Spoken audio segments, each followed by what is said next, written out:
Hey, good evening. Good evening. Cindy Baker here, ADHD coach for entrepreneurs and other creative professionals. I am the owner and creator of the 3P Power Program. That is a group coaching program. The 3P stand for positive, prepared, productive.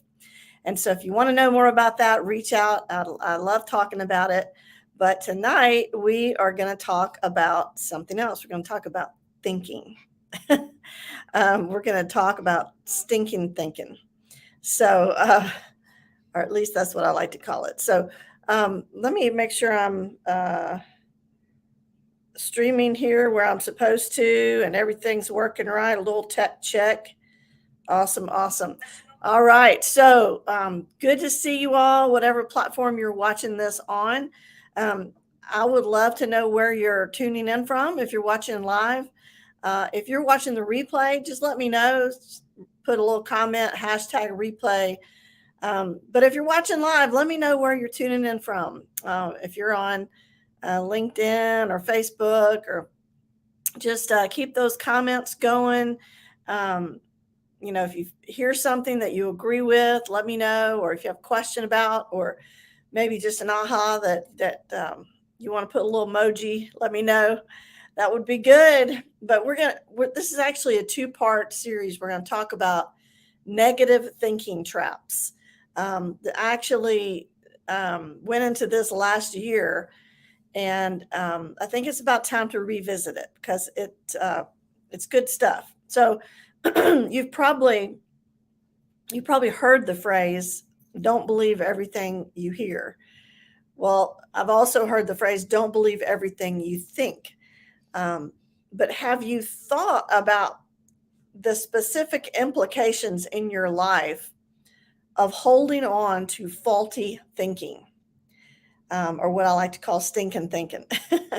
um, Negative thinking. Negative thinking actually can take up a great deal of our time and energy, and it can suck the life out of your business if you're an entrepreneur like me. So it can keep us from engaging in more productive activities. And as you know, productivity is an issue sometimes for people with ADHD like me. Um, Negative thinking can get in the way of our self care activities like sleep. It can make us anxious, and it can lead you to take actions that are bad for you, um, actions that don't line up with your values or not how you want to act. Um, Negative thinking can get in the way of you making changes in your life, like getting help for your ADHD, because you feel like, oh, the changes are too hard. But once you understand the ways that you participate in faulty thinking, you can choose to work on changing the way that you think. And then you can be free of the stronghold that it has on your life. The thing is, you don't have to stay stuck. That's the good news in all this. Everyone gets their thinking messed up sometimes. But as an adult with ADHD, I think it's really important to be aware of how your ADHD symptoms may be influencing your thinking. Um, for one thing, we tend to be impulsive, right? Our brains can be impulsive, so impulsiveness can lead you to latch on to and act on the first thought that enters your mind before you've really had a chance to think it through. We also have problems with working memory. Working memory refers to uh, the ability or the capacity to hold information in your mind, uh, in the forefront of your mind, to guide your current actions and your future actions. And so we have challenges with working memory, and that can make it difficult in the moment to hold on to multiple perspectives about a person or a situation. And then you end up jumping to conclusions, and it leads you to excuse me, a narrow vision about the possibilities. Um, we also, and this is not an official symptom, but having worked with so many people with ADHD, I know that we can tend to have a difficulty regulating emotions. And when you have difficulty regulating your emotions, it can make it difficult to, hold in or inhibit emotional reactions that are brought on by the thought in the moment. Um, Let's see if I can unpack that a little bit. Rather than internalizing and moderating your feelings in the moment, so you can decide what to do with them later, you might just act on them, and then a lot of times regret it later, right? Um, Also, adults with ADHD tend to also have an underdeveloped ability to engage in helpful and positive self-talk. Um, Actually, a lot of people struggle with that, but especially folks with ADHD because they might have experienced a lot of criticism growing up because of their ADHD traits. But this is a skill that's needed, positive self talk. Um, you need it to be able to explore your thoughts and perceive situations accurately. You have to understand the situation accurately so you can make good choices, right? So, we're going to talk about some negative thinking traps or thought distortions where we're thinking something that isn't quite accurate and how that can trip us up. And I want you in the comments to tell me which ones you resonate with. Um, so, whatever platform you're watching this on, if you could just let me know. So, the first one I know you've heard of, it's black and white thinking. That's also referred to as all or nothing thinking. And that's actually helpful when you're, being chased by a bear or something like that, because it brings out that fight or flight response that you need to be able to act, in a split second. In a crisis, you want to be able to make a decision in the moment to do this or to do that. But really, how often are we in like grave danger, like being chased by a bear? How often does that happen where we need that kind of thinking? Um, the danger in having absolute thinking is that it leads you to think in terms of must and should, and then take actions that are not for your best. But with practice, you can begin to change that. You can begin to think more expansively and perceive reality more accurately. Black and white thinking is it's thinking in extremes, like complete opposites. when we when we engage in black and white thinking, we see things like they're either completely good or completely horrible. Um, it's either a celebration or a disaster, a win or a loss, with nothing in between. And so that kind of thinking pattern prevents us from taking the small steps that'll move us forward.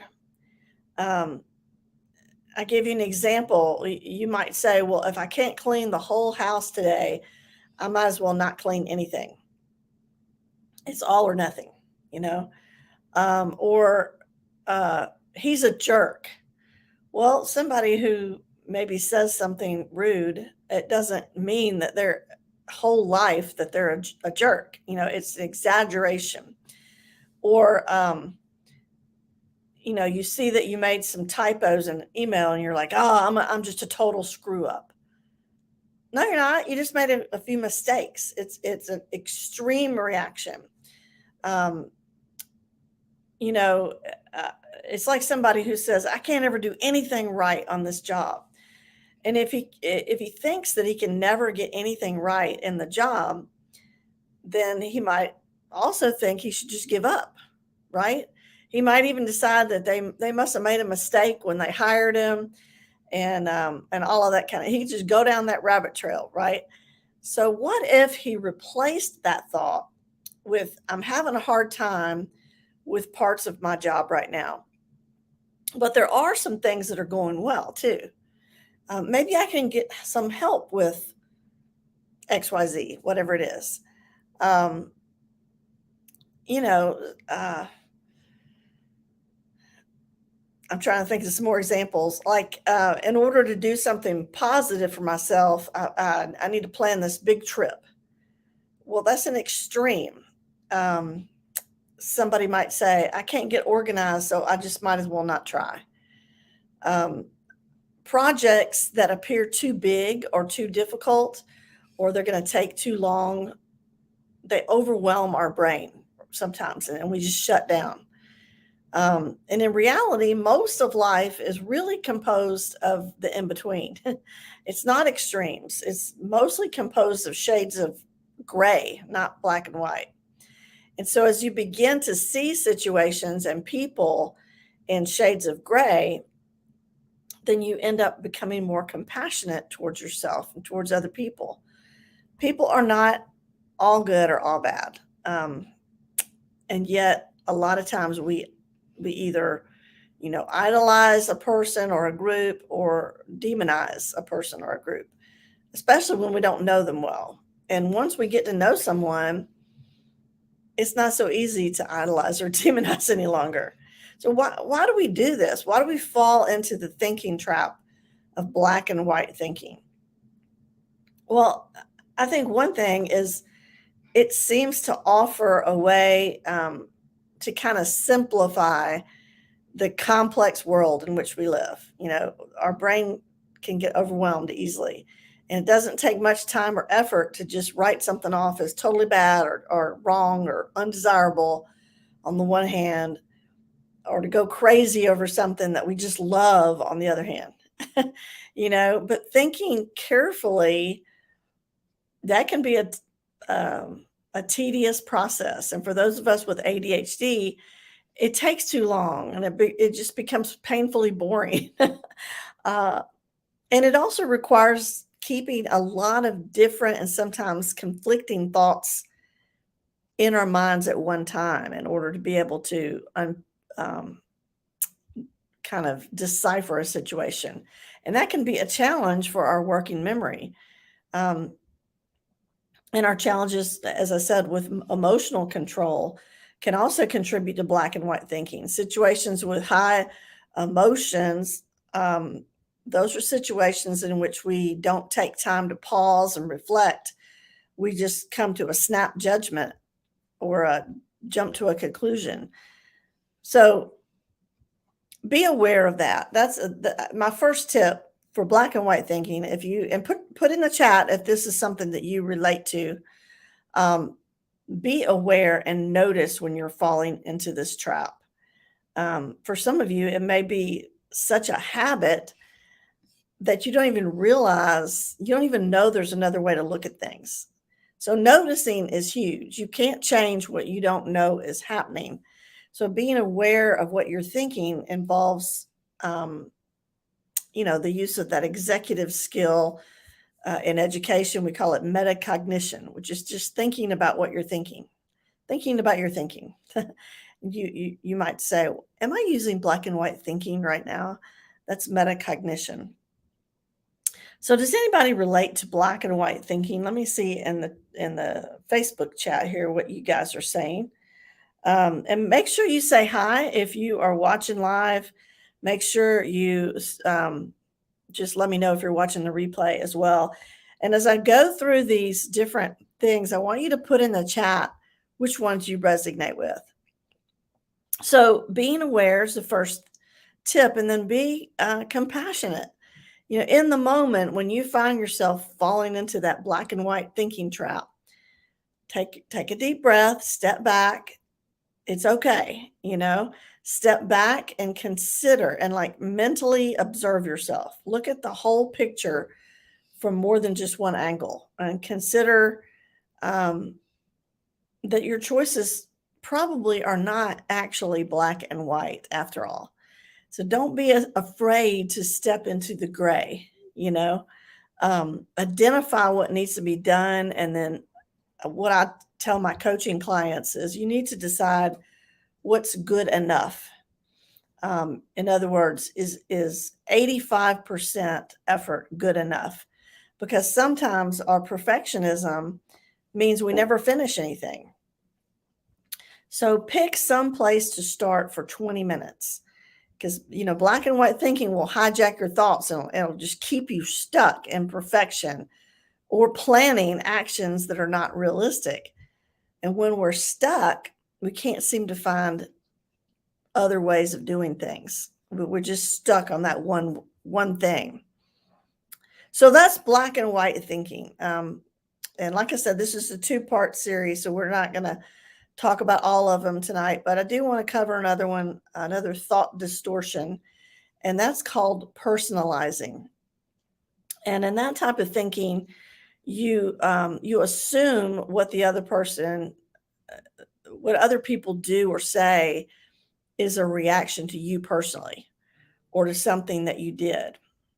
So um, like somebody doesn't smile when they see you and you think, oh, it must be me. I'm the one who screwed up and they're mad at me. Maybe it's something that you did, but we all make mistakes, right? But if you don't reflect on the realities of each situation, you might end up taking responsibility for things that you had nothing to do with. These are people who think, oh, the boss hates me or my client is going to fire me. But make sure you get all the information before coming to a conclusion, because I'll tell you a secret. The world does not revolve around us. It ain't all about you and it ain't all about me. So sometimes we're taking things personal that were never meant to even have anything to do with us. Another thought distortion is disqualifying. Okay, disqualifying the positive. There are a lot of reasons why you might fall into that type of thinking, because if you're an adult with ADHD, you may have learned to focus on what you're doing wrong because that's what everybody pointed out growing up, because the feedback that you received along the way from maybe parents or teachers, and somewhere along the way, you also stopped acknowledging all the good things that you've done until you filter out all the positive information that more accurately reflects the whole experience, the totality of your experience. And then instead, you just focus on the negative instead of both. I don't know if that makes sense. So you say, no one likes my ideas. And again, another exaggeration. So if you tend to do this, practice giving equal weight to all the feedback, not just the negative. Think about the whole picture. Instead of saying, I'm going to get fired, the boss gives good feedback in an annual review, but he mentions that he would like you to work on getting reports in on time. Well, that doesn't mean you're going to get fired. This is, maybe that's something that you were already worried about, already worried that their boss would say that. And so then you continue to like ruminate, where you just loop that thought over and over in your mind. And you get so anxious that you miss a deadline again. And something was clearly lost in translation. So because you've filtered out the positive, because your boss also gave you positive feedback, and all you did was focus on that one thing that you were doing wrong. Anybody relate to this? Then as a result, maybe you're going to have a hard time working to address that challenge. So if you're prone to that type of thinking, consider how that's holding you back. As they say, you're getting in your own way. How would your life be different if you could say, I'm doing really well in blank, and I need to work on blank? Everybody has got things to work on. Everybody's doing well in something. And so there's a lot more we could say about all this. I just want to kind of whet your appetite, because I'm going to get into some more next week. But those are 3 thought distortions that you can try to catch yourself see if you're falling into those thinking traps. So again, if you have any comments, questions, please put them in the chat, in the comments.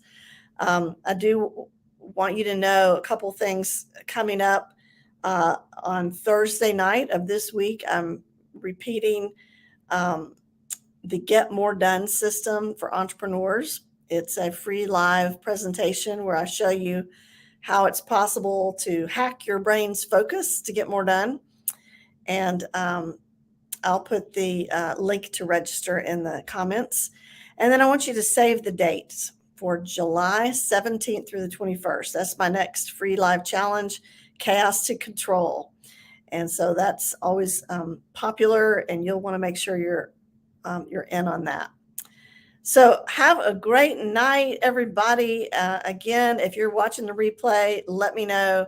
I do circle back around and read those comments. I don't see, you're very quiet tonight. I don't see any comments. I don't know. Maybe I'm just talking to myself. Who knows? But I hope that you have a great rest of your Monday, and be safe, stay cool. I know lots of parts of the country is very hot.